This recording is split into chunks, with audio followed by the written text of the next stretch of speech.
Hey everyone, Mark Haywood from Business Growth Talks, the new podcast and YouTube channel. Today we have Nathan Yeung, who's a fractional CMO and a business owner. He also runs Find Your Audience. He has over 6 years experience in marketing operations. He helps mid-market businesses enhance their marketing function and drive value creation. Nathan is based in Vancouver and specializes in developing and implementing marketing strategies across different audiences and industries. Look, guys, if you're enjoying this content, thank you so much for joining me. Please do give it a thumbs up. I really do appreciate that. If you've got any comments about Nathan, please leave them in below.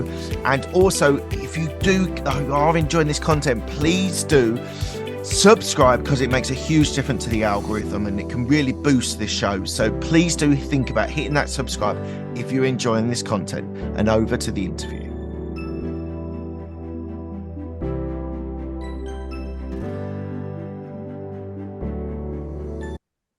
Today we have Nathan Yeung, who is a fractional CMO at Find Your Audience and a business owner as well. With over 6 years of experience as a leader in marketing operations, Nathan has helped mid-market businesses enhance and support their marketing function and drive value creation. As Vice President CMO Services at Find Your Audience, he helps marketing people develop and implement marketing strategies across different audiences and different industries. Nathan is based in Vancouver, and so we are going to talk to him about his business that he runs as a CMO, fractional CMO, and also at Find Your Audience. Thank you, Nathan, for joining me. Before we go into the first question, if people are enjoying this content and they are not subscribed, could you please subscribe to my podcast across all platforms? And that would be fantastic to help the show. Thank you, Nathan, for joining me. So the podcast is called The Absolute Business Mindset. What does a business mindset mean to you? I think the business mindset is really understanding that your job as a business owner or a service provider is solving pain points, but solving pain points that, I think, depending on where you are in life, are either very meaningful to you, meaning you will find happiness in your work, which I think is a big thing that I'm learning. Or is scalable, meaning is it going to fill that monetary need for you in the future? And I think that's something that's super important. It's very easy to find things that are going to make you a decent amount of money, but aren't necessarily scalable. Or if you're in a later part of life, are you doing something that really makes you happy and solves a pain point? So I think that's a business mindset. Yeah, absolutely. And we're going to, on this show, going to have a lot more focus on business growth. And one of the areas which I'm going to pick particular importance to is actually that scalability idea and being able to grow a business fast and to get to a mature stage of business. For you, what's the definition of scaling a business, and how do you sort of approach it when you're looking at your business or businesses that you work with? I think there's two parts of scaling a business. One is the market there, and is that market large enough for you to really think that it's going to be a big enough opportunity? So you'll hear this a lot in sales, which is called a TAM, a total addressable market. And the one thing that we do internally when we talk about TAM with the sales teams and the executives is we go, well, what about the accessibility of that TAM, right? So it's really nice to talk big numbers, and you'll see this in all these fancy San Francisco decks, $1 billion problem, blah, blah, blah. But the other thing that I always like to ask is, like, how accessible is the information to actually figure out who this TAM is? And we call that the accessible part of the TAM. And what we might mean by that on a marketing perspective is, do we actually have available data points in the public space for us to actually find these people, find these companies? Because if you can't, then it doesn't really matter about the TAM. Because how are you going to scale if you can't actually access these people in a scalable way? So I think that's one thing, right? So defining the market as accessible and defining it that's big enough. The second thing that I think is really important in terms of scale is operational scalability. So this idea where I think very operationally driven companies tend to succeed because, as many people know, strategy is actually relatively easy, because strategy is really just thinking about the blue sky, having the North Star, but how are you going to travel to that North Star is far harder than figuring out the North Star. So I think scalability to me is those two things. One, it's going to be the market. Is it worth your time? And then the second is your operations ready for that scalability? And do you know what it's going to take for you to get to that point of scalability operation wise? Right, we are going to touch on this again, sort of market expansion and operational scalability, because I do want to go into that into more detail. So let's just put that to the side. I will definitely come back to it because it's crucial when you're looking to scale a business. There's got to be a market there, and do you have the infrastructure, the employees to be able to do that, in an effective way, or how do you keep your talent as well? But so we'll put that to the side and we'll definitely come back to it. But as more generic question, we're going to go a little bit further back in your history. But the question I want to ask you is, tell me one thing about your upbringing and where it was, which reflects on who you are today. I grew up, so weird story. I grew up bullied, actually. So it's a sensitive topic, but I was bullied through a lot of my life. And I came up in a business family. So I had parents who I'm going to say weren't necessarily the most emotionally sensitive parents. And I also came up from a childhood where I think I faced a lot of adversity.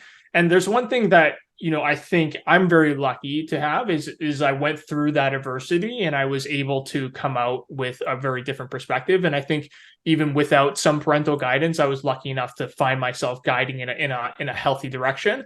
And I think the combination of that was really actually how I think I became a bit of a business owner, because when I was younger, rather than kind of, I guess, marinating in the negativity that I was receiving in my environment, my brain didn't really actually react that way. My brain was very much like, why?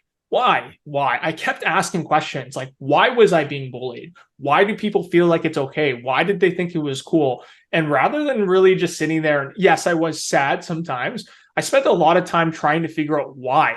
What was the intention? What were they getting out of this? And that's actually where my mind went a lot. So I think that really led into my business career, because as I was surrounded by business people, because my parents were all business people, I always asked the question, why? Why did that business work? Why is this restaurant better than the other question? And I naturally led this very curious life. So I think that's kind of how my upbringing kind of drove me into this place where I think I'm not going to say I'm a super successful business person, but I'm certainly successful in the sense that I have a 7-figure agency and I have 25 plus employees full time. But like I'm in a point where, I think all of my decisions are based on curiosity. And I really don't necessarily think that I know everything. So when I read something, I want to learn more, and I constantly want to learn more. And I think that's why some of our clients really enjoy working with us, because they know that Nathan and my organization and my team members are always going to also lead with that perspective. They want to learn more. They want to do better. So therefore, we're going to provide better value to our clients. So we could go off in a lot of different directions. So, so the things that have come to it, the curiosity side, we'll touch base on that. Almost a stoic sort of view on asking the question, why were you bullied? Why was this happening? And stuff like that, which is very interesting. But I want to touch on, because a lot of people go through adversity, and some people fall, and some people like find a way to stand up and keep going.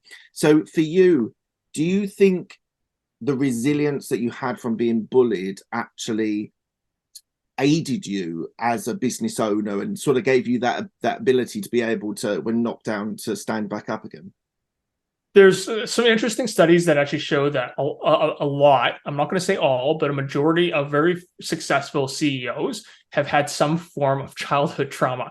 Now, that's not something healthy, right? So it's like, you don't really wish this for anyone. And if you were to ask me, do I wish this on my daughter? Absolutely not. Do I want my daughter to be successful? Absolutely. But do I want to give her trauma? No. And yes, I do think that it builds a level of resiliency, and it's actually a value that I convey within my organization. And the value that I try to convey is I want everyone to be, or to learn to be, comfortable in the uncomfortable, in the unknown, and actually getting comfortable with this idea of not really knowing where you're going to go, because it's, in my opinion, that so long as you see progress and as long as you see movement, that's far better than trying to reach an absolute goal or absolute outcome. And that absolute outcome will happen. And so there's a lot of theory around, goal management and goal descriptions, and how sometimes if your goal is too big, it doesn't feel like there's progress, and therefore there's a negative feedback cycle, and then essentially you don't do it. So I think for me, yes, 100% that resiliency has given me the skills and the experiences needed for me to continue through the hardest times, which then ultimately succeed. And I think that's with anything in life, whether that's relationships or businesses. I feel like if you don't put in the work, you'll never see the best of it, right? And I think the bullying, I 100% feel like created that resiliency at a very young age. And there's lots of, you're absolutely right, there's lots of stories like the Richard Branson of having dyslexia, or there's people that I've had on my show that have been hugely successful who have had parents dying quite young. And I can just think of an example that immediately sprung to mind, a very successful guy that had trauma. And I do think that there is an element of, to be an entrepreneur, to be a not just a solopreneur, but actually someone who actually has employees and is actually building a business, like the idea of building a business, we have to be a little bit different. We have to be a little bit, you got to be a bit crazy to actually start a business with the risk and stuff that we all face, but we still stick by it and we still do it. And I think there is something about the people that are affected by some sort of trauma, whether it is bullying, whether it is a sort of dyslexia or trauma, are going to be the people that are the outliers. So Malcolm Gladwell, the outliers sort of idea. And I do think that is something that entrepreneurs need an element of, to be able to be truly successful and actually keep going. Because there's someone else I interviewed said, like, you've just got to show up every day. You don't have to have a great day, but show up every day and make a difference and add value to your clients is where you're going to win as an entrepreneur. So what actually came first? So you've been like, I was looking through, so you were CEO and president in BFE Consulting in Hong Kong. You came back to Canada and worked as a CMO at Merchant Broker. What actually came first? Because when the research, it wasn't really clear. Did the roles as a CMO and CEO start first, or did the CMO fractional business, which we talked about at the start, which one came first and which one was more was the inspiration? So what's not on my LinkedIn is actually my first job coming out of university. So I went to University of BCIT, and I graduated with basically a marketing and entrepreneurship focus. I actually became a VP of finance for a publicly traded company in China at the age of 21. And I was doing a job, which I'm going to say very openly on this call, I was not qualified for. Absolutely not. And I think that was, again, coming back to this whole resiliency perspective, where I remember I was in San Francisco doing a presentation to Texas Pacific Group, one of the largest private equity firms. And I was a 21-year-old talking about free cash flow models, and there was no reason for me to doing that. And the only thing I thought about was, I gotta do this. I gotta figure out how to do this. And so when I was doing that job, all I was doing was like reading like ACCA, which is an accounting book, and the CPA books. The CA books, like literally my free time, because I was like, I got to be fluent in all this, so I got to figure all this out on my own. And so my background actually started in finance, and then I was doing the management consulting, where I was working for angel investors inside of their acquired or invested companies, or their portfolio companies. And then essentially I went kind of into more corporate roles, where, to be honest, I was working with people I knew, and I was driving marketing. And the reason marketing came to be was I was trained in marketing. I always enjoyed marketing. But I was lucky enough to get professional roles outside of marketing. And what I think that has done has given me an amazing perspective as to what marketing really means for the organization, because I've been fortunate enough to work in senior roles that aren't marketing related. So I see marketing in the lens of a different role. And I think that allows me to emphasize marketing towards organizations in what I think is the most meaningful and impactful way, versus just being a typical CMO who has pigeonholed their entire career as being a marketer, which is fine. That means you're an expert. But I think often they forget about other levers that are important to the organization, because marketing is an important lever, but it's not the only lever. And more importantly, it's a lever that can support other levers in the organization, which I think they often forget. I would agree. I think marketing people often don't see the bigger picture. They're very focused on how they can expand to markets or be able to build a marketing strategy, whether that's Google ads or whatever mechanism, Facebook ads, whatever that mechanism is. And they sometimes do forget operations. Well, do you have the right employees in place to be able to get a huge spike within the marketing? And they sort of see, this is a bit of an over exaggeration, but they kind of see their budget for their marketing budget. That's their spend. That's what they need to spend. They don't necessarily see the wider picture of the strategy of the business, where they want to go and things like that. So I think it gives you a really unique lens to be able to work with your clients, to be able to see the wider picture, not just the marketing strategy. So do you think that's given you an advantage working with other companies that some marketing people don't have? Absolutely, because I'm trying to move my way away from sales, but definitely because we're still very much in a consultative service approach. I think it gives me a very strong ability to empathize uniquely with business owners and empathize with their actual needs. Because sometimes I talk about companies, it's like, look, when we talk about marketing dollars, and depending on how we do it, we can maximize value. And here are a couple of ways we can maximize value outside of marketing. So this is the marketing tactic that will have a primary goal of marketing, but here are all the other things that are going to come from that, whether that affects your talent acquisition and your talent management and your retention, whether that's going to help specifically on your partnerships. I really lean into this idea that when we spend marketing dollars, yes, they're hard dollars. Yes, they're P&L'd and accounted for in the marketing line item, but there's a ton of additional supplementary benefits that I think, sometimes aren't highlighted enough and aren't translated well to the other executive members so that they can also view it as a benefit instead of just this hard cost that goes out from the organization. So let's talk about, so for Find Your Audience that you're working at, what is the market expansion? We said we'd come back to, what's the market expansion sort of plan for your business? So my market expansion for our business right now is to really move into the US. So we're predominantly a Canadian run organization. We work with some of the largest kind of category leaders. So we work with the largest IT recruiting company in Canada. We work for the largest software B2B SaaS company in Canada, which is Constellation Software. So we have all these great Canadian brands, and on a top line perspective, they represent well over $1 billion in revenue cumulatively amongst these companies that we work for. So for me, the market expansion is naturally into the US. And then likely, into UK actually probably is the next market.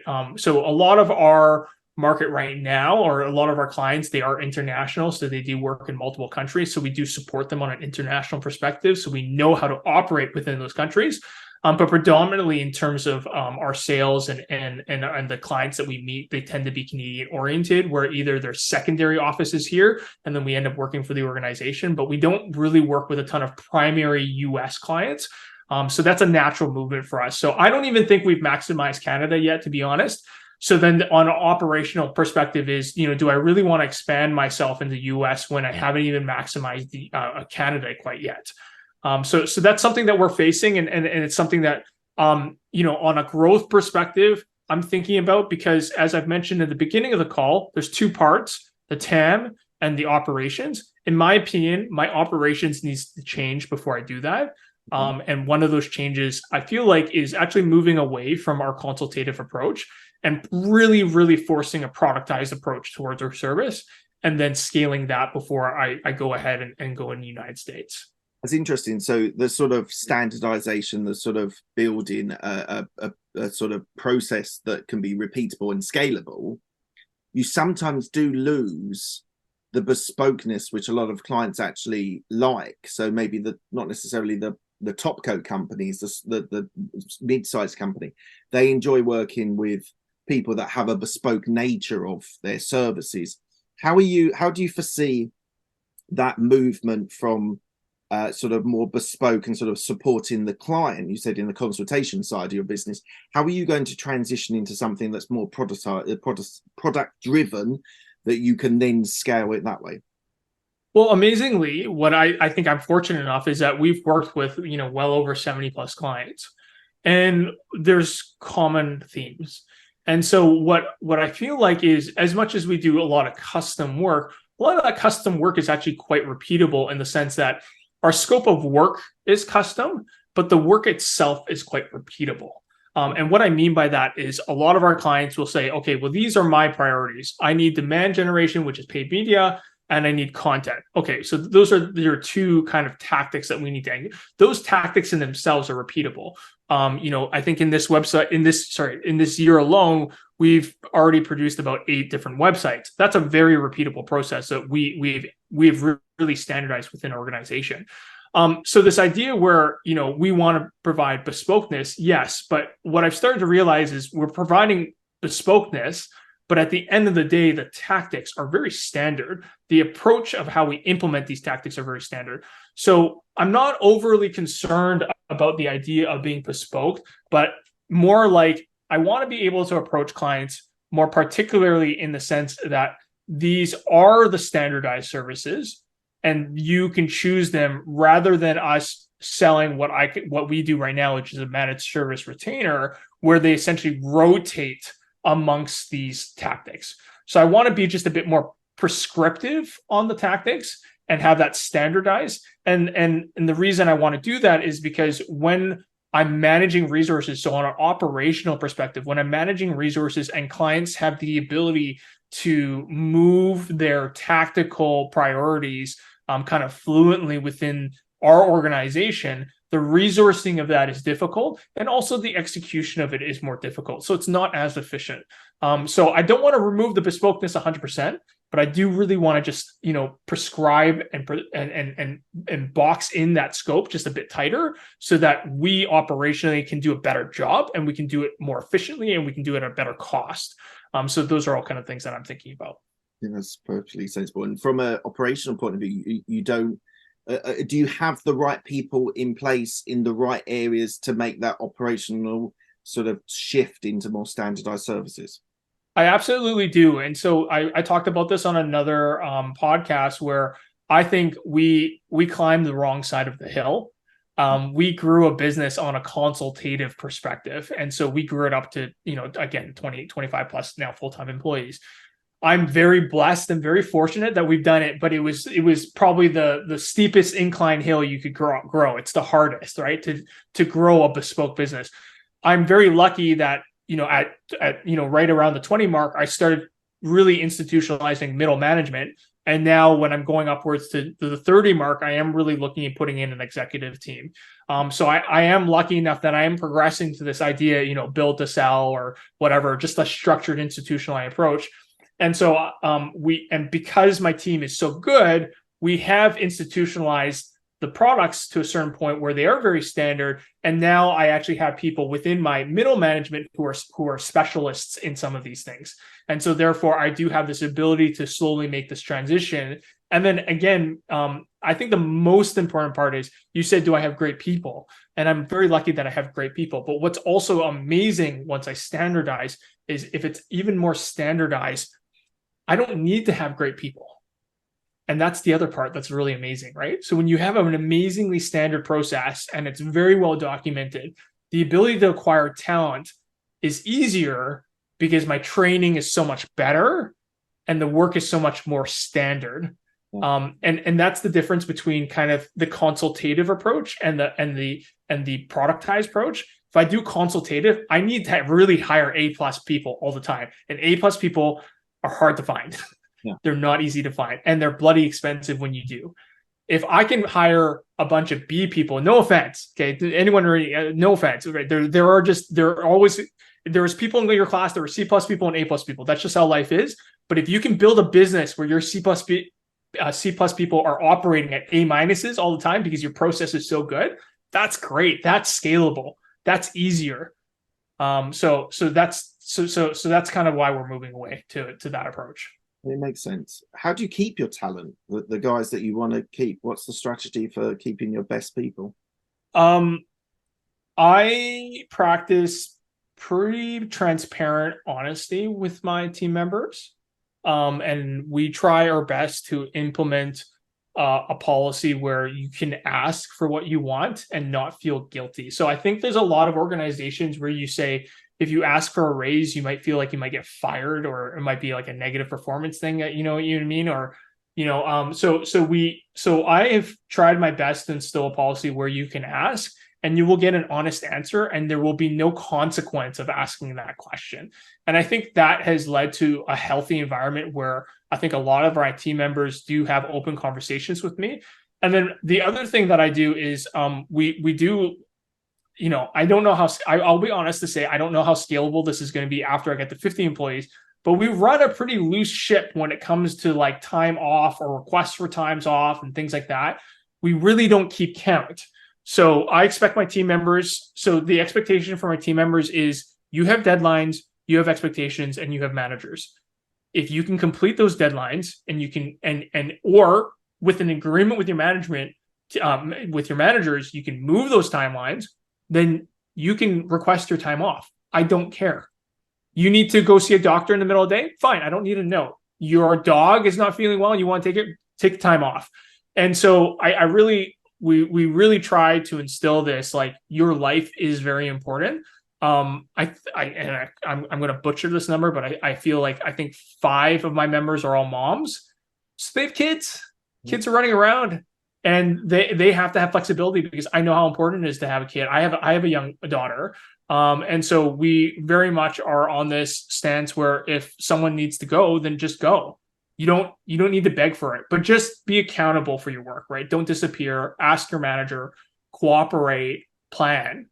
And I think that's really helped. So I'm not going to say I'm the top paying organization, but we give a lot of, freedom. And that's where I think a lot of our employees really appreciate that. Yeah. And there's lots of studies that have been done about moving people to 4 days a week and things like that, and giving yourself a flexibility on a Friday. I've got a friend of mine who runs an accountancy firm, and he's giving people Fridays as a day to learn something. They don't have to do any work if they don't, well, not if they don't want to, if they don't need to, but they've got an obligation to learn something new, whether it's a formal training or whether it's sort of like smaller ones. So I think there is that idea of flexibility. We come back to Richard Branson again. Richard Branson also gives people holidays, their own holidays, whatever they need, is exactly like you, that it's based on them doing what they need to do rather than necessarily, and actually the numbers stack up that people take less holiday when they are given the flexibility of taking it. But someone who might be making a trip to Australia then can take 4 weeks because they've got that ability to do that. So I think it is, I think it is something that can grow with your organization. It doesn't necessarily have to get to that 20 days holiday or whatever your structure is. So I think that I think there is a way of being able to make that work for a large organization. But I wanted to ask you, do you have employees, or do you have entrepreneurial mindset people that sort of want to sort of work within a business and grow a business? What when you're looking for employees or looking for people to work for you, are you looking for employees or entrepreneurial spirits? That is such a great question. And, I think when you start a business, you come in with these rose-colored glasses where you're like, you got to hire entrepreneurs because you want people like you, et cetera, et cetera. And the reality is that when you come to a scalable business, you need a mix, and you can't actually have all of the same people. And the reason is because you can't actually support those people through their lifetime. Those people who are entrepreneurial mindsets want growth. And the reality is that as you grow your organization, you're not going to infinitely grow. You're not going to grow at the same level as the bottom of your totem pole, which is quite broad. And so if every single person on that bottom of that totem pole is an entrepreneur, you have to also understand your organization gets thinner and thinner as it moves up, right? So your middle management has only so many positions. Your executive team only has so many positions. So you're not going to afford their growth. You're not going to be able to give that growth unless you get acquired, and they're very lucky to move into a transition of a larger organization. So you do have to balance the mix of those personalities, and you have to also recognize the pros and cons of hiring those types of individuals, right? So I will say that I do have entrepreneurial individuals, and I do just have people who are happy doing their work, meaning they are never really wanting to be managers. They've tried it, they're not interested, they're happy with what they're doing. It's their bread and butter, and they're okay with that. And there's a time and place for that. So I think for every part of your organization, there are going to be needs for entrepreneurial people, and there are going to be needs for what I call workhorses. And I don't mean that in a mean way. It just, a workhorse to me just defines a person who just enjoys their tactical work. And that's okay, because that's really what some people do. Yeah, I 100% agree. You need, like, I call them worker bees. You need people that are good at what they do, really good at what they do, but they don't want to start their own business. And you were talking about middle management that you've started to implement. I'd imagine that most of them aren't necessarily entrepreneurial, because managers are being a technician. If you use like the E-Myth definition, a technician, you need people that are very good at what they do. You need operational guys who are managers. Now, some entrepreneurs are not great well, actually, most of them that I've met are not great managers and don't actually do very well as a managerial role. I'm just interested how you've sort of worked through that idea of getting managers that are really good at what they do. I get managers who, so this is something that I've told some of my some of my close business colleagues, especially when they're hiring for roles, be very careful hiring people who have never built process before. And I find entrepreneurial people are great at building process, in the sense that they're intuitive enough and they have enough resiliency to go through the effort to build process. What I find aren't very good process people are people who inherit process. And they claim the fame, the role, where they've never built that process. They never understood the constraints. They never understood the nuances of building that process and how it got there. They were just given a boilerplate, which works very well, and then they execute it very well, and then they think they know how to build process, which are two very different things. So in my opinion, my middle managers are here to help me operate and standardize my business, because I can't do it all myself. So generally speaking, all of my middle managers have a little bit of entrepreneurship, in the sense that they're all very comfortable being in the unknown.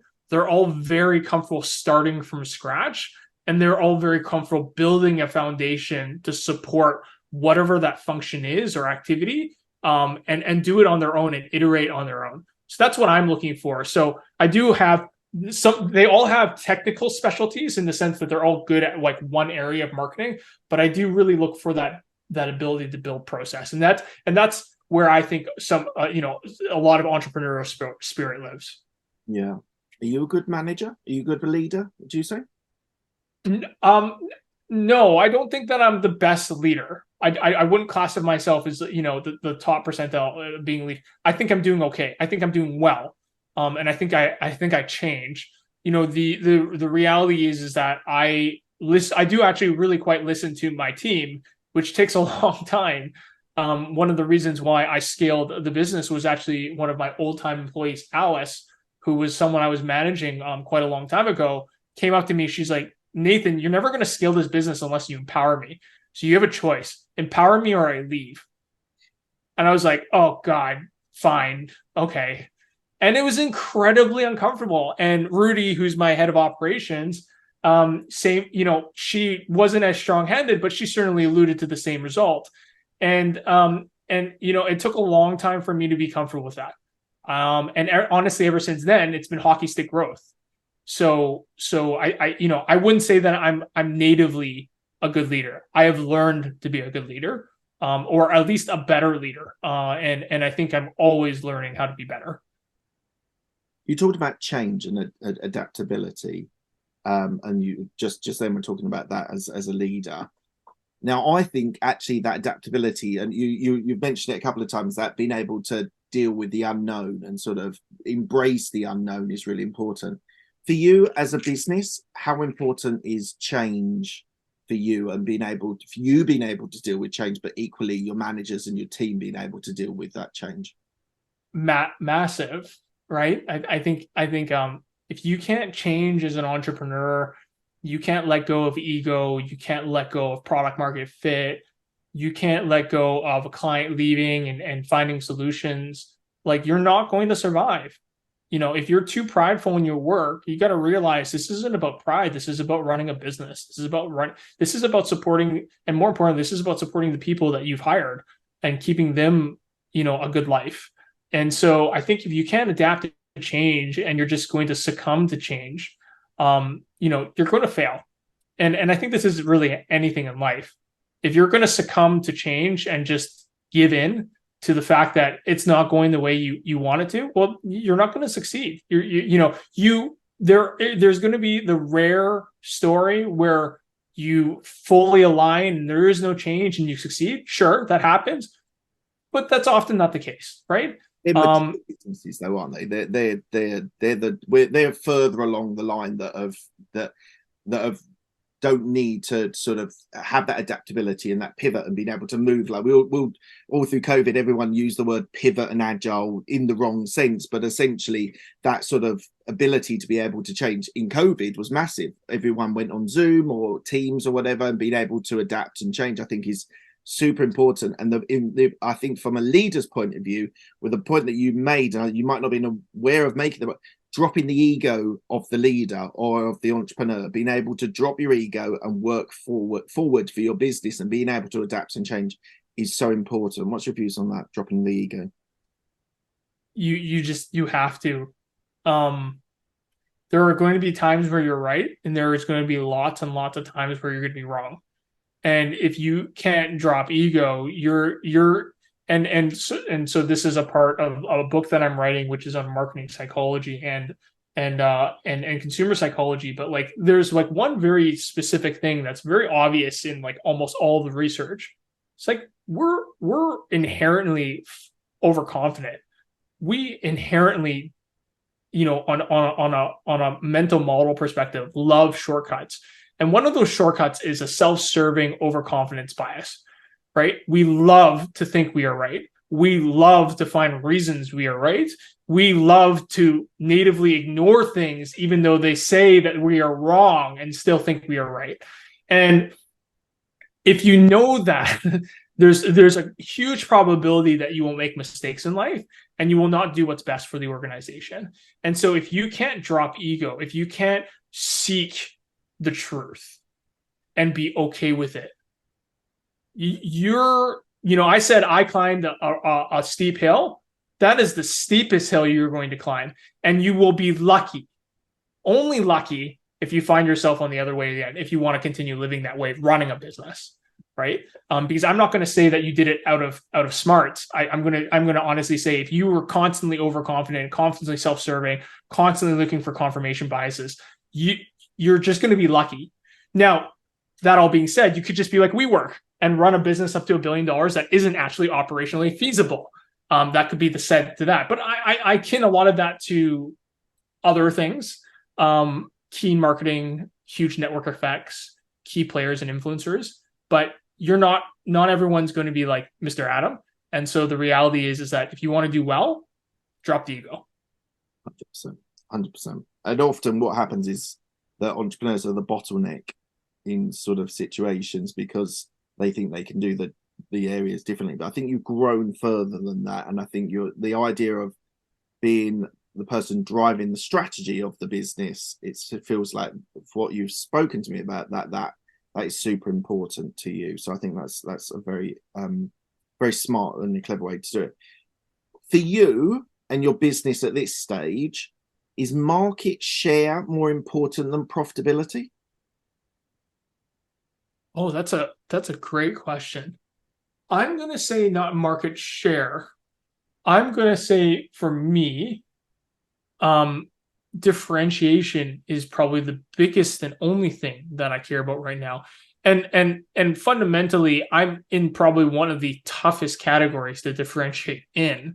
And marketing as a category, as a service category, tends to be also scrutinized the most. There's studies on saying that most people are most skeptical of marketers than any other service provider in the basically in the realm of service providers. So market share is certainly a thing that I care about. I don't look at market share in the sense of The total TAM, I look at it in the accessibility. So we work for Constellation, so it's very important for me to have market share in Constellation as a market. To me, my number one priority is, am I actually such a good marketer that I can create a service-based marketing business where I actually really stand out compared to every single person else? And I'm going to say I haven't achieved that yet. I think I've achieved several features that meet very difficult pain points, but I don't think I've communicated it well enough where everyone sees it that way. And so one of the big positioning things that I'm doing, because I have the case studies and the experience to say that I can do it, is we focus on amplifying revenue, and we want to be the marketing firm that specializes in supporting the sales team. And that's a very unique perspective, because more often than not, marketing companies do everything. Shouldn't be. Like, the sales and marketing should work always together, but in a lot of companies where they're like bigger companies, they're two separate entities, which causes huge amount of problems because they're not constantly talking to each other. Just on that, marketing and sales, how do you navigate that with your business when you need to work with sales teams for clients as well? It's very easy, actually, and again, I think this is just because some marketers just are so stuck in marketing and siloed. I go, look, everything that has to do with marketing, I don't want you touching. My goal coming into you as my goal is you guys being a potential client or my current client is I want to double or triple your productivity as salespeople. That PowerPoint that you've been working on, what's wrong with it? Infographics to sell pain points, what do you need? Case studies that suck, which ones need to be redone? Conferences you're going to, why the hell are you planning them? and really, I go to them with the lens of, I'm going to be the best damn support team you've ever had, because if I can take away 2 or 3 hours a week of every single salesperson's work, how valuable is that to the organization? So again, this is me going back to this whole idea of having marketing not just look at a hard cost, but having marketing look like it can amplify other parts of the organization. And one key point that I bring up to more mature organizations is, marketing plays a role in your talent acquisition, talent retention. They're like, how do you do that? I was like, it's very obvious. I'll give you a great example. I did such a shit poor job marketing my business when I first started that people thought I was a scam company, so they wouldn't apply. Right? So look at that. I'm a marketing company. I did such a poor job marketing that people wouldn't apply, so I couldn't get talent. Think about that. Now think about that on actually a mature perspective, where I've had a lovely team member who's actually a marketing manager, and she's very HR fluent. And we've differentiated ourselves because we put all of our values in our job responsibilities. We market our values. And I can tell you right now, 70% of the people that apply because of our values. So there's this level of marketing in HR, and people are like, oh, I've never thought about it that way. And I'm like, yeah, that's because everyone pigeonholes marketing. Everyone wants marketing to fit into this tiny little box. You drive revenue, you do creative, cool things, you do messaging, blah, blah, blah. But they don't understand this. Marketing is a toolkit that can be applied to different parts of the organization in ways to get your particular goals. But you have to know how to do that. And so we come into organizations saying, look, my job is to create value. And value creation could be revenue generation, purely revenue generation, hard dollars. And we can start with sales. You know why? Because you're a sales-led organization. Or we can do inbound, where you have no idea what the baseline is because you've never done inbound, right? So here's my pitch. I go, I'll double or triple the productivity of your sales team. Once we do that, we'll work on inbound because I've just paid for myself. And then, depending on how you like it, we can now work in other parts of the organization to either add value or cut costs, right? Because you have team members who are doing things that they shouldn't be doing, right? HR people are not copywriters, nor salespeople, but they still do copywriting all the time, yeah. Right? So that's really like how we look at it, and it's very different. And if you're looking for differentiation in the market, I think that's one of your super skills, is being able to have that overview of other areas of the business that you can then be impactful with their marketing. So I think that is your differentiation. I think you've sort of talked about it today very with great knowledge and great experience. So I would definitely say double down on that. You seem to be doing a great job. Look, we're coming to the end of the interview. I ask the same 6 questions to all of my guests. They're quick-fire questions. They don't need a quick-fire answer. They're a little bit thought-provoking, so be prepared. First one is, what's the best decision that you've made? In my business or in my life? I'll leave it open to you. I'll answer both.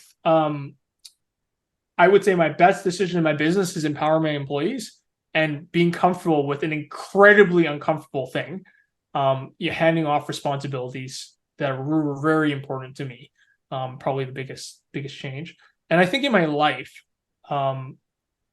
I wish I had this perspective earlier, but I was very money driven, very, very money driven. I'm very much happiness driven now. And I think that also goes to my employees. So for example, I will not put up with clients who mistreat me or my employees. And that has resulted in good relationships with my team. And that also, results in people not leaving. So I think there's a cost to keeping bad clients. There's a cost to your happiness. And I don't think we see that early enough in our life. We sometimes recognize that a bit too late. So I've recognized that in the last year or so. And I think that's also a huge change in my life that I think is very important. I think that's super important for you as well as your employees. What's the best piece of advice you've been given? This sounds so cliche, and I think as an entrepreneur, we're sometimes very risk oriented in the sense that we want to cover our risks. But specialization, I think the issue with specialization is, I think a lot of people talk about it, and I'm sorry to all my mentors, I think you do a really piss poor job explaining why it's really important. Specialization is really important. And I'm going to say to people why I think it's important, because I feel like all my mentors just said, you need to specialize, you need to focus, because that's really important. They don't really explain why. Specialization and focus comes with a myriad of benefits. The myriad of benefits is operationally, you're going to be far more efficient. So that means you're going to be doing more things with less people. Operationally, you're going to execute better. So you're going to do more things with less people better. Operationally means you can find those people easier.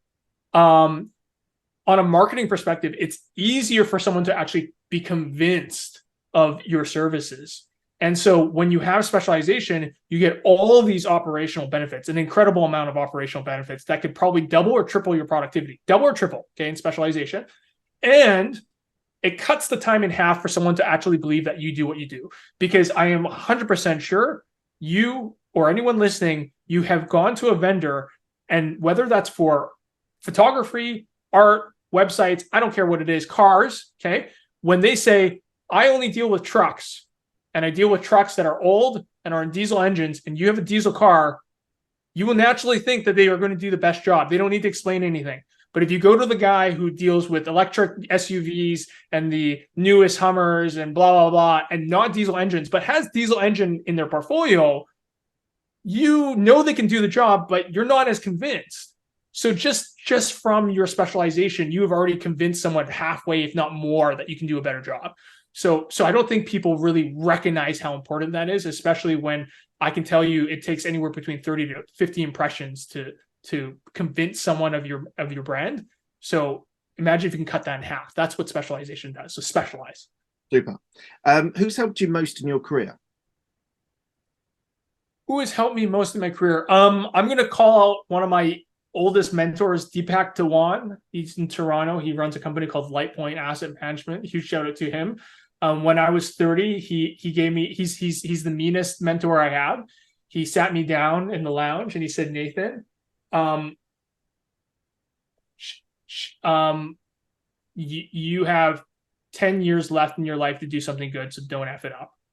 And I was like, oh, God, Deep, like that's like really like harsh. And he's like, look, Nate, you've had a lot of fun. You've learned a lot in your 20s. You got to double down. You got to specialize. And if you don't do that, Nate, I can't tell you that you can do that in your 40s. Now, I'm not saying it's never too late, but 30s is going to be a really important mark. So you know what he said to me? He said, specialize. And I did. And now look at where Find Your Audience is, right? So yeah, I think that was probably the one of the hardest pieces of advice, but it really got me saying, I got to double down, and I did, and it's paid. It's paid back.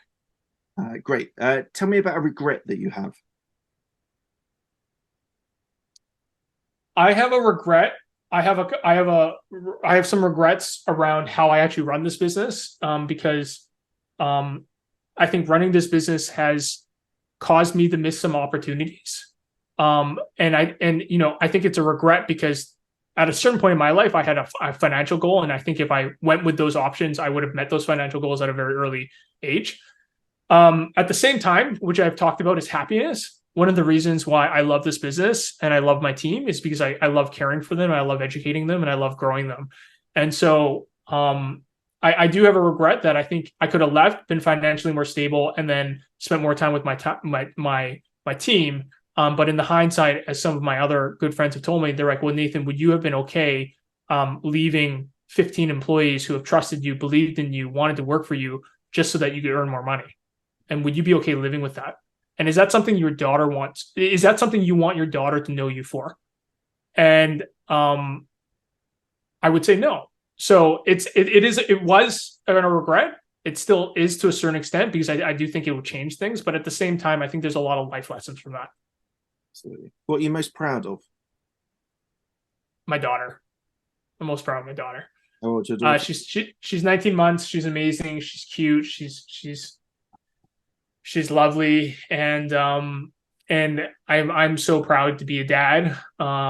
It's changed my life. It's made me, isn't it? pardon me? Gives you a different perspective as Absolutely, because that whole question of, do you want your daughter knowing that you left 15 employees on the wayside just because it was going to be better for you? And the answer is actually quite obvious. No. Very obvious answer. So using my daughter as a reference point of my life has been very sobering in very many ways, and who I want to be in my life. Absolutely. It made a massive change to me. So I've got 7 and 9-year-old girls, and it's definitely gives me a perspective on how to treat people and how you want to treat people. I think it's super important. What does legacy mean to you?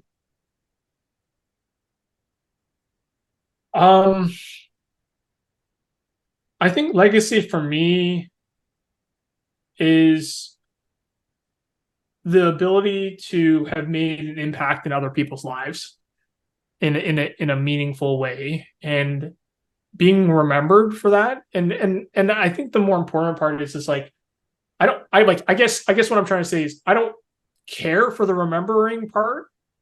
I think that plays a role in kind of the definition, the plain Jane definition of legacy. But I think for me, legacy is the impact part.